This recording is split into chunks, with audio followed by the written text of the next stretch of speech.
가신 분들도 있고, 오늘 반갑게 오랜만에 뵈시는 분들도 있고, 감사합니다. 이 시간 하나님의 말씀이 우리에게 계명으로 온전히 들려지기를 축복합니다. 야고보서의 주제는 누가 뭐라 그래도 행함이 없는 믿음은 죽은 것이다. 이 말은 진정한 믿음은 행함을 수반한다라는 것입니다. 다시 한번 말씀드리면 진정한 믿음은 삶의 변화를 일으킬 수밖에 없다라는 것입니다. 저는 주변 사람들에게 관심이 많습니다. 인터넷 서핑보다 더 많이 하는 게 있다면 카카오톡의 메인 글귀가 뭔지를 자주 점검합니다. 과거의 청년들 보면은 저에 관해 좀 마음이 어려울 때 제 사진도 올려놓고 막 이상한 글도 쓰고, 제가 그때부터 좀 습관이 된 것 같아요. 철저하게 이거 검사를 해야겠다.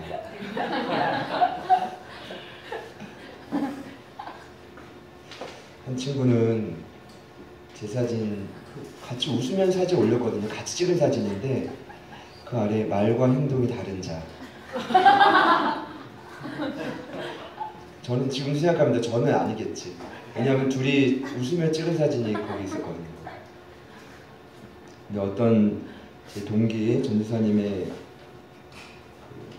메인에 있는 그 사진을 봤는데 이런 이미지였습니다.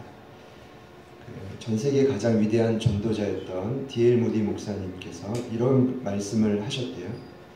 성경을 읽다가 이해가 되지 않거든 나가서 손수레를 밀어주고 돌아와서 읽으면 이해가 될 것이다. 그러면서 그 아래에 이렇게 해설해놨어요. 행함이 없는 믿음이 있을 때 아무리 성경을 봐도 이해가 되지 않을 때가 저는 많아요. 더 부담스러운 건 야고보서를 강의한다고 했을 때 주제마다 중요한 걸 나눠야 되는데 중요한 건 머리로 아는데 가슴으로 다가오지 않을 때가 많죠. 심각하게 고민할 때 이 사진을 봤습니다. 나가서 손수레라도 밀어야 되는 거야. 집안 청소라도 해야 되는 건가? 아니 뭐라도 하고 들어가야 되는 건가? 그래서 실제로 뭐라도 하려고 이번 주엔 노력을 해봤습니다.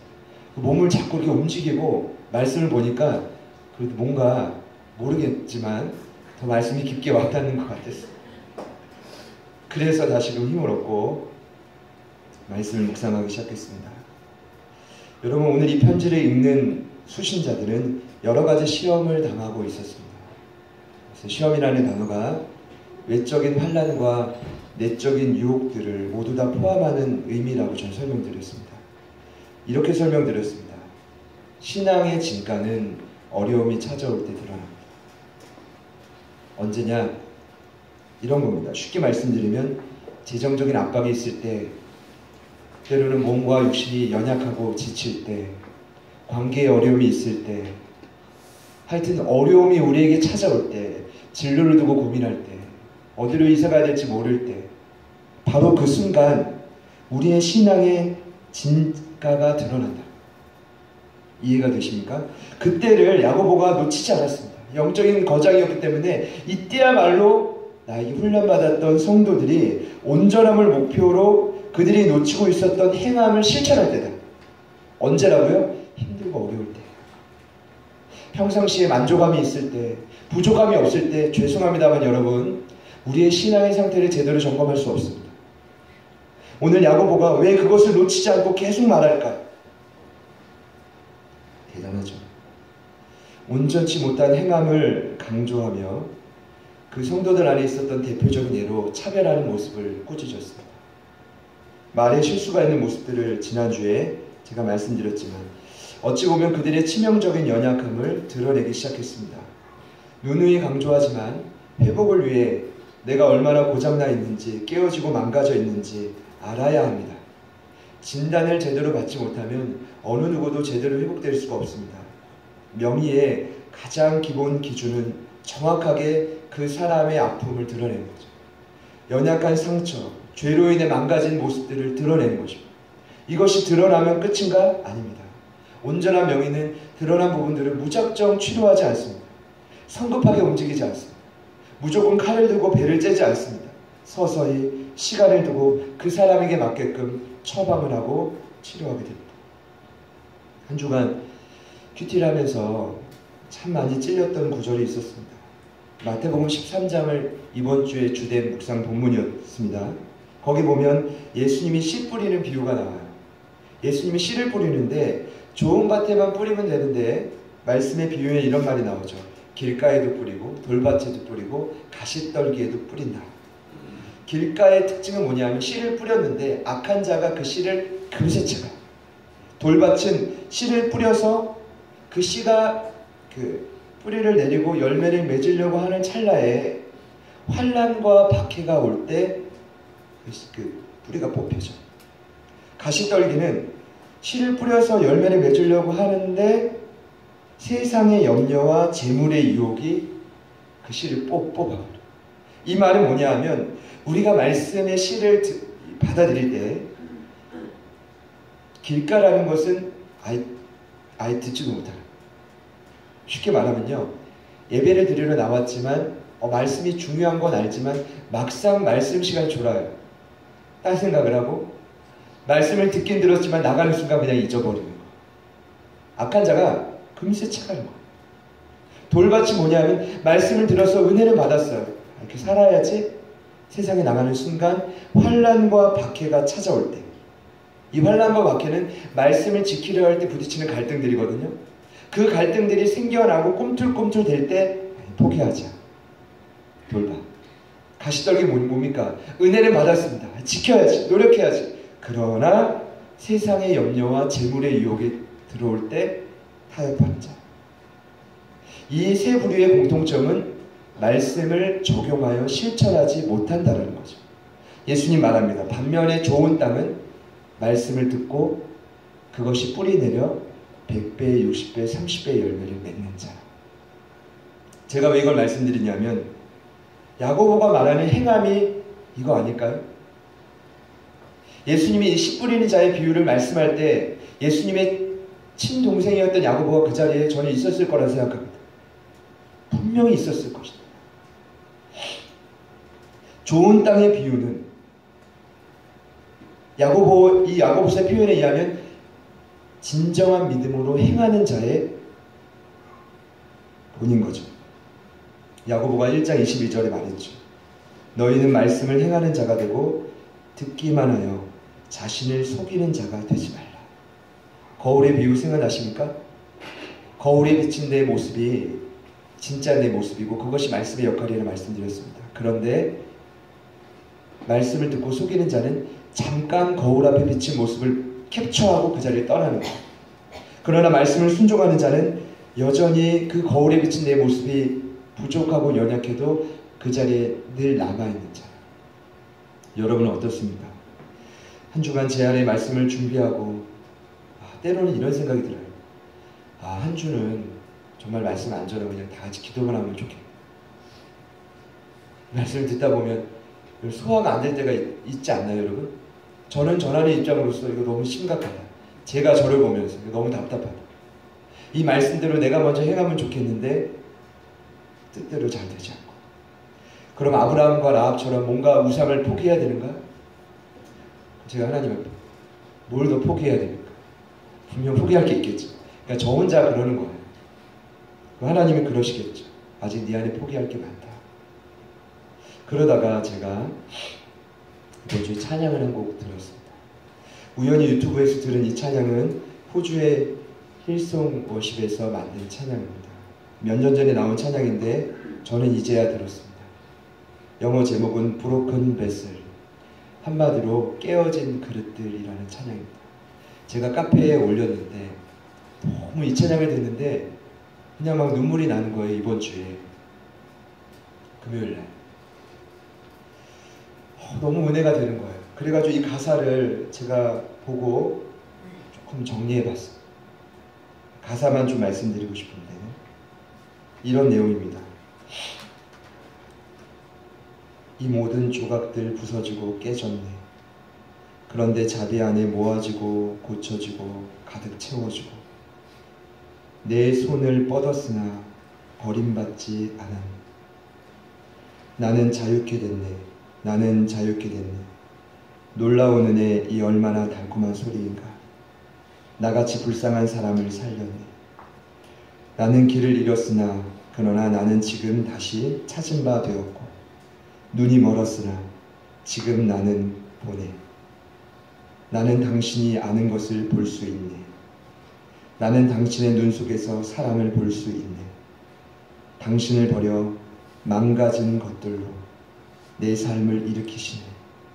우리의 실패를 담당하시고 우리의 약함을 감내하시며 질그릇 속 당신의 보물 삼으셨네. 주여, 이 마음을 받으소서. 내가 당신의 그릇이 되겠습니다. 제가 이 찬양을 듣는데 꼭 저의 모습 같았어요.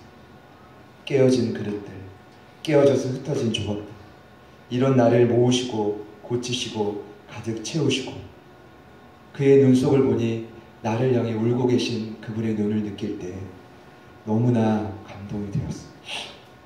사랑하는 여러분, 마태복음 13장을 봐도 우리 안에, 우리 삶에 곡식만 있는 게 아니라 가라지가 있어요. 그 가라지는 밀추수기에 보면 뿌리도 더 강해가지고 악한 자가 뿌려놓은 죄의 유혹들인데 잘 안 뽑혀요. 그럼 하나님은 당장 그 가라지를 쳐내면 좋겠지만 그렇게 하지 않고 추수 때까지 기회를 주신다. 여러분, 하나님이 지금 저와 여러분들을 보면서 기다리고 계시다는 그 마음이 안 느껴지십니까? 저는 제가 확신합니다. 지금 제자들 교회를 보면 하나님은 잘한다, 칭찬한다. 물론 이런 모습도 있겠지만 60%, 70%는 하나님이 참고 기다리는 마음이 될 것이고, 여러분 지금의 삶에서 충분히 안주하고 만족하고 계십니까? 제가 하나님 앞에 저의 삶을 보더라도 너무나 부족해요. 우리 같이 좀 그분의 사랑을 기억하고 그분의 인내를 좀 생각하며 이 찬양 했으면 좋겠는데, 목마른 사슴. 아까 성가대 찬양을 듣다가 이 찬양 좀 떠올랐어요. 우리 이 찬양 부르면서 하나님이 지금 저와 여러분을 참 많이 인내하고 있다는 사실이에요. 기다리고 계시다는 그 은혜, 우리 함께 좀 고백했으면 좋겠습니다. 목마른 사슴, 목마른 사슴 시내 물을 찾아 헤매이듯이 내 영혼 주를 찾기에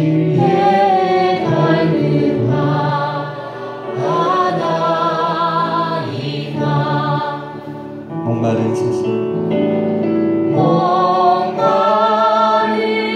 사슴 시내 물을 찾아 헤매이듯이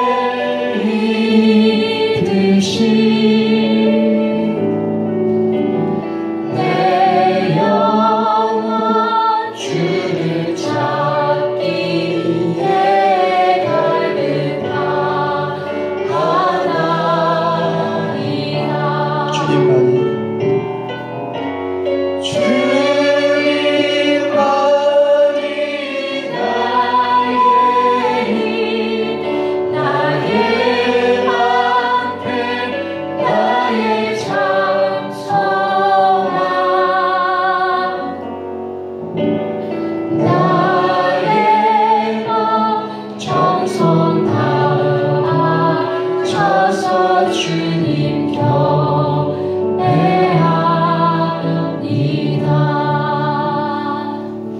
우리 안에 깨어지고 또 흩어지고 과연 회복될 가망성이 있을까 고민했던 시간들이 분명히 있었을 것입니다. 하나님은 이런 저희들을 끊임없이 다시금 기회 주시는 분이 아닙니까? 당장 가라지를 없애지 않고 추수 때까지 기다리시며 씨 뿌리는 자로 우리의 마음이 길가리든 가시떨기든 돌밭이든 계속해서 말씀을 뿌려주시는 분이 아닙니까? 우리 은혜의 주님 앞에 우리 잠시 한 1분 정도라도 먼저 이 마음을 있는 모습 그대로 올려드리고 나아갔으면 좋겠습니다. 우리 잠시 기도합니다. 주님, 우리의 마음을 받아주옵소서. 하나님의 중심을 받아주옵소서. 무너지고 덮어지고 세상의 유혹을 제거하시고 하나님 그 염려 모든 마음을 쓰러졌는 우리의 세상 우리가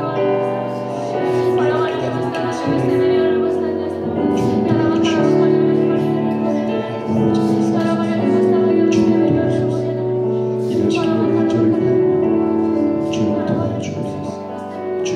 길 속에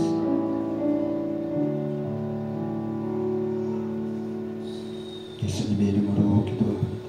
아멘. 우리 옆에 있는 분들께 이렇게 축복합시다. 주님만이 우리의 도움처이십니다. 주님만이 우리의 도움처이십니다. 제가 왜 이렇게 굳이 찬양하고 말씀드리고 기도하는지 여러분 아셔야 됩니다.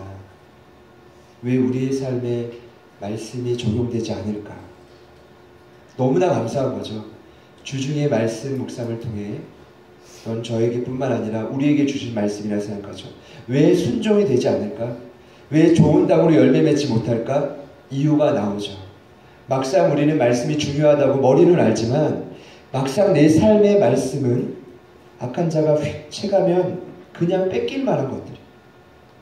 말씀이 중요한 건 내가 알지만 환난과 박해가 찾아오면 그냥 내어주는 거예요. 말씀이 중요하고 순종해야 되는 걸 알지만 세상의 염려와 재물의 유혹이 들어오면 그냥 타협해버리는 거예요. 그냥 넘어갈 수 없습니다. 저는 이 말씀 예수님이 하셨지만 야고보가 오늘 우리에게 다시금 재현해내는 말씀이라고 확신하기 때문입니다. 너희 중에 지혜와 총명이 있는 자가 누구냐? 오늘 야고보는 공동체 안에 왜 갑자기 지혜와 총명에 관하여 이야기를 꺼낼까?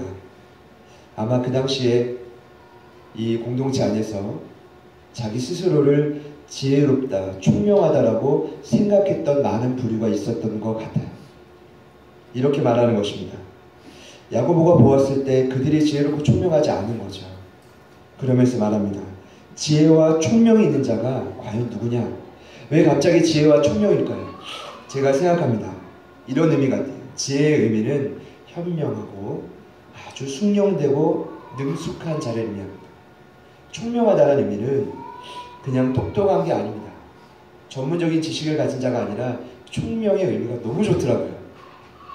성경적인 의미는 구약의 의미를 보니까 아주 이해력이 깊은 자입니다. 결국 이 지혜와 총명은 우리가 이 땅에서 공동체 생활을 해가는 데 있어서 정확하게 말씀드리면 가정과 이 교회를 또 이 지역을 살려가는 데 있어서 반드시 필요한 덕목입니다. 그 당시에도 많은 사람들이 이 지혜와 총명을 구했던 것 같습니다. 하나님, 우리도 지혜롭고 총명하기를 원합니다. 그때 야고보가 말한 것입니다. 너희 중에 지혜와 총명이 있는 자가 누구냐? 그러면서 말하죠. 13절에 그것은 말하는 방식이 아니라 선한 동기로 시작되는 겸손함으로 살아가는 삶의 방식이다. 좀 어려운데 쉽게 이렇게 생각하시면 됩니다. 3장에 들어가자마자 야고보가 말했습니다. 행함이 있는 믿음은 반드시 말에 실수가 없는 자이다. 그리고 말하죠. 행함이 있는 믿음은 지혜와 총명을 가져온다. 그래서 지속적으로 야고보가 말하는 것은 무엇입니까? 행함이 있는 믿음은 어디서 증명이 되냐 하면 홀로 있을 때 증명되는 게 아닙니다. 행함이 있는 믿음은 언제 증명되냐 하면 여러분이 속해 있는 공동체 안에서 증가가 드러나는 거예요. 어디입니까? 우리가 속해 있는 가정, 우리가 속해 있는 교회, 우리가 속해 있는 지역, 일터, 사업장, 그곳에서 남들이 보는, 미안하지만 물론 하나님이 우리를 보는 시선이 중요하겠지만 남들이 우리를 평가하는 공동체의 그 평가가 너무나 중요하다는 것입니다. 오늘날 한국교회에 죄송합니다만 가장 큰 문제점이 바로 이것 아닙니까? 하나님과의 신앙은 옳다라고 말하지만 증명이 되지 않는 겁니다. 야고보가 지금 그걸 말하고 있는 것입니다. 너희들이 정말 믿음이 살아있냐? 그러면 지혜와 총명으로 공동체를 세워가고 있느냐라는 것입니다. 죄송해요.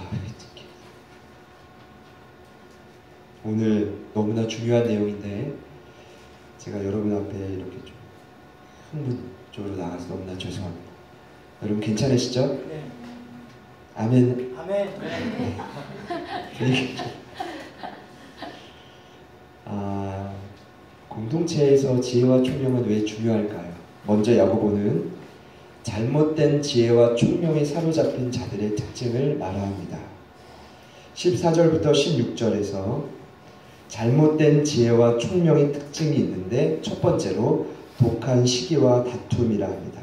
시기는요, 타인이 잘된 점이나 좋은 일을 보고 타인의 잘된 점이나 좋은 일을 보고 셈을 내고 미워하는 것입니다. 시기의 원어의 의미는 열심인데 이 열심이 지나치고 너무 지나치다 보니까 남들이 잘 되는 걸 못 봐요. 다툼은 의견과 이해점이 달라 싸우는 거예요. 자, 나는 태어나서 다툼을 해본 적이 있다. 손 들어보실까요?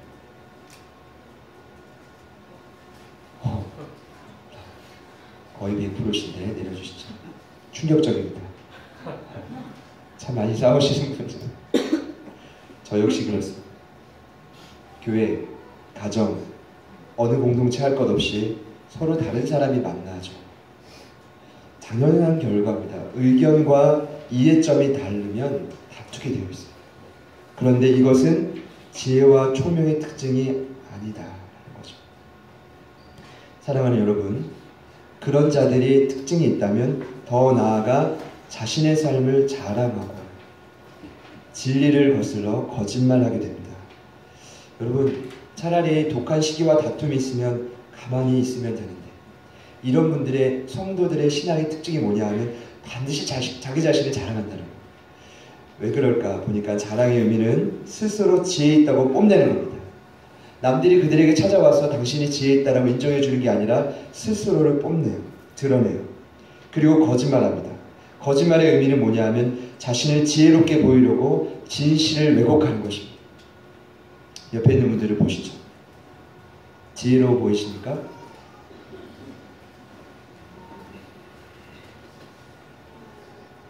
겸손해 보이십니까?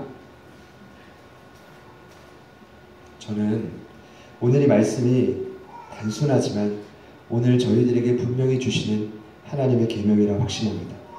독한 시기와 다툼, 자랑과 거짓말, 이것이 오늘날 우리 스스로를 속이고 있다는 거예요. 신앙생활 잘하는 것 같지만 여러분의 마음속을 보시라는 거죠. 우리 마음속에 시기와 다툼과 자랑과 거짓이 있다면 과연 그게 공동체를 세우고 있는 지혜와 총명이냐는 거죠. 야고보는 심각하게 말합니다. 그 모든 것들은 땅 위의 것이다. 심지어 정욕의 것이다. 정욕이 뭡니까? 이성을 보고 육체에 대한 성적인 욕망을 느끼는 것입니다. 한마디로 짐승처럼 살아가는 것이 정욕을 따라 살아가는 거예요. 마음속에 일어난 여러 가지 욕구들을 절제하지 못하면 정욕에 따라 살아가는 것입니다. 죄송합니다. 먹는 것, 입는 것, 자꾸만 드러내고 싶은 것, 우리가 절제가 되지 않는다면 야고보는 그런 성도들에게 이렇게까지 말합니다. 악마의 것이다. 귀신의 것이다. 저는 요즘에 이제 과거에는 이제 귀신 들린 분들이 많았잖아요. 이제 막 지저분하고 거기에 뭐 5, 60대 되면 막 귀신 들린 자가 막 나가고 저는 이 말씀을 묵상하면서 새롭게 깨닫습니다. 귀신 들리지 않았어도 귀신에 사로잡혀 살아가는 특징이 바로 이런 모습입니다. 이해가 되시나요? 어쩌면 더 무서운 거죠. 차라리 귀신에 들리면 그 모습이 드러나서 고침받을 수는 있지만 아주 교묘하게 그들의 마음속을 보니 독한 시기와 다툼과 자랑과 진리를 거스르는 거짓말을 하고 있다는 건 공동체 안에 귀신 들린 자와 같다는 거예요. 아주 무시무시한 말을 야고보가 공동체를 향해 말하고 있는 것입니다. 저는 이렇게 생각합니다. 이런 연약함이 드러나야 우리가 회복이 될 수가 있습니다.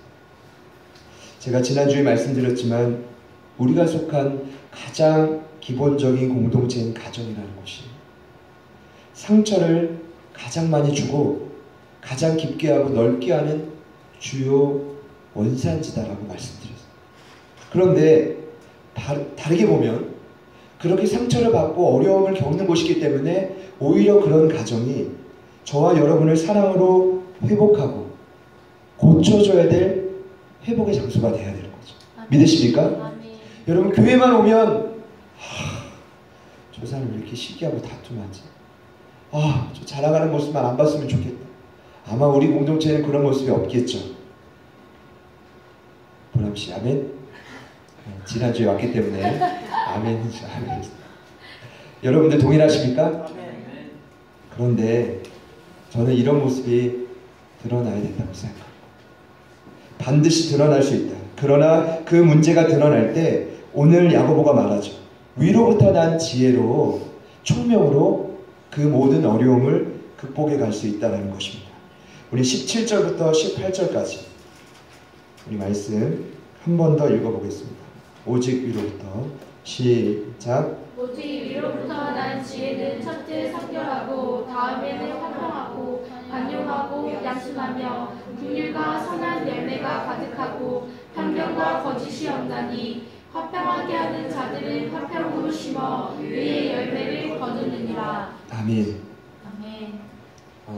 그러니까 우리 이제 그렇게 생각합니다. 이제 보람 청년은 지난주에 좀 왔지만 또 저를 지속적으로 봐왔고 또 우리 청년부 교육자님 그리고 리더들을 봐왔기 때문에 충분히 우리 교회는 전혀 문제가 없을 것이다 라고 추측이 가능하다고 생각합니다. 여러분 확신하시죠? 시기하고 다툼이 있으신 겁니까? 오늘 말씀을 보면 첫 번째로 성결하고 라고 말합니다. 위로부터 난 지혜의 특징은 여러분 보시죠. 첫째로 성결하고. 따라해 봅시다. 성결. 성결하면 어떤 의미가 가장 먼저 떠오릅니까? 의미 말고요. 뭐가 가장 먼저 떠오릅니까? 몸이 깨끗해. 몸이 깨끗한 거. 그 의미죠. 정답이십니다. 저는 이제 제가 물어봤던 의도는 저희가 성결 교단이죠. 저희 장로교회가 아니라 감리교단, 침례교단이 아니라 어느 교단이에요? 성결. 집사님 말씀해 주셨지만 성결은 깨끗하고 거룩한 것입니다. 저는 저희 교단을 선택하지 않았습니다. 태어나면서 일방적으로 선택이 되어졌습니다. 아버님께서 한 본 교단에 목회를 하고 계시기 때문에 이 성결교단에 몸담고 됐는데 제가 참 교만했죠. 학부에 들어가고 군대를 제대하기까지 나를 담을 수 있는 그릇이 교단이 부족하다라고 여겼습니다. 제정신이 없었던 겁니다. 제정신이 아니었던 겁니다. 지금은 이 지방에 저를 받아주고 목회하게 해주신 것만은 너무 감사합니다. 나는 뭐 최소한 장로교회나 아니면 초기파로 가야 된다. 뭐 이런 어떤 교만함들. 시간이 가면 갈수록 세상을 알면서 깨닫게 됐어요. 지금은 성결교단 저를 품어주고 받아준 이 교단. 정말 자랑스럽게 생각하고 있습니다. 그런데 야고보가 말합니다. 첫째, 위로부터 난 지혜의 특징은 성결입니다. 쉬운 성경을 보면 이것은 첫째, 둘째, 셋째의 특징을 말하는 게 아니라 위로부터 난 지혜와 총명을 가진 자의 삶의 시작은 성결에서부터라고 설명하고 있습니다. 이해되십니까? 그러니까 어떤 중요한 특징 중에 하나가 성결이 아니라 정말 너희가 공동체 안에서 지혜와 총명의 삶을 살고 싶다면 성결한 삶을 시작하지 않으면 시작될 수 없다는 것입니다. 깨끗하고 정결한 삶이 왜 중요할까? 거기서부터 우리는 공동체를 살리는 힘을 얻을 수 있다는 것입니다. 아멘. 제가 여러분께 묻고 싶습니다. 각자 삶에서 반복되는 죄의 강조점이 틀릴 것입니다. 어떤 분들은 하나님이 금지한 것을 자꾸만 충동적으로 하시는 분들이 있어요? 없어요? 있죠. 어떤 분들은 하나님이 야 이것만큼은 해라. 근데 끝까지 안 하시는 분들이 있을 것입니다. 여러분들 보지 말고 해야 될 거예요. 세 번째는 행동뿐만 아니라 자꾸만 마음속으로 죄를 짓고 있는 분들이 있을 것입니다. 겉은 웃고 있지만 속으로 끊임없이 뭔가 죄를 짓고 있는, 계획하고 있는. 심지어 가장 큰 죄가 무엇입니까? 때가 되면 제자들 교회에서 언젠간 내가 뜨리라. 가장 큰 죄. 어느 정도 발을 내가 농담이에요. 네 번째, 하나님의 통치를 받지 않고 자꾸만 고집대로 살아가려고 하는 그 죄.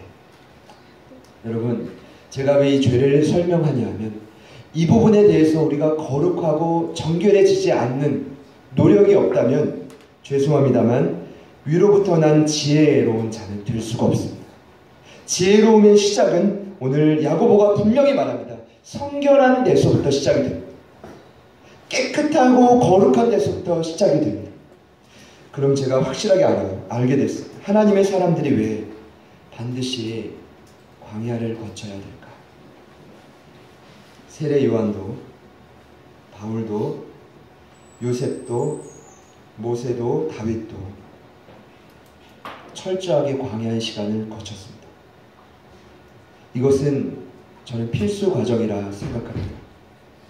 성경을 보다 보니까 부르심, 콜링이라는 소명이 크게 세 단계로 다가오는 것을 알게 됐습니다. 첫 번째 소명은 여러분들의 세상 속에서 공동체로 부르신 소명입니다. 두 번째 소명은 공동체 안에서 하나님이 특별히 그 사람을 더 깊게 만나시기 위해 광야로 부르시는 소명입니다. 세 번째 소명은 광야에서 훈련이 마칠 때쯤 그 사람을 다시금 세상으로 파송하는 소명이에요. 여러분은 어떤 단계에 있습니까?